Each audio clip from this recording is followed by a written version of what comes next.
এখনো যদি আওয়ামী লীগকে দিয়ে নির্বাচন দেয় আওয়ামী লীগ এক চান্সে পাস করবে। আওয়ামী লীগকে ঠেকানোর মতো কায়দা নাই, কারণ মানুষের এখন ব্রেন বুদ্ধি ঘুরে গেছে। অতএব আওয়ামী লীগকে ছাড়া নির্বাচন করলে আওয়ামী লীগের যারা ভোটার আছে তারা ভোট কেন্দ্র যাবে না, ভোটও দিব না। যেটা ৭১ দেশ স্বাধীন হয়েছে, এই দেশের সকল মানুষের অংশগ্রহণে এই দেশ স্বাধীন হয়েছে, ওইটাকে স্বাধীনতা বলে। এটাকে স্বাধীনতা বলে না, এটাকে বলা হয় এটা হলো স্বার্থ উদ্ধার করেন না স্বাধীনতা। এই দেশের মানুষের লামাই দিয়া এখন কিছু লোক এই যে স্বার্থ উদ্ধার করে লুটতরাজ করে খাইতে আছে, নিতে আছে, তাইলে এটা হলো স্বার্থবাদী উদ্ধার করেন না এই স্বাধীনতা।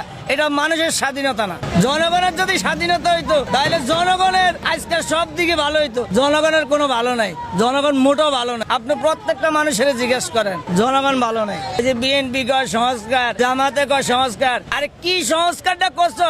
এটা সাইনবোর্ডের ভিতরে ওই পোস্টারের ভিতরে লেখা, এরপরে জায়গা জায়গা লাগাই দে, মানুষের এত লিফলেট দে, তাইলে সাধারণ জনগণ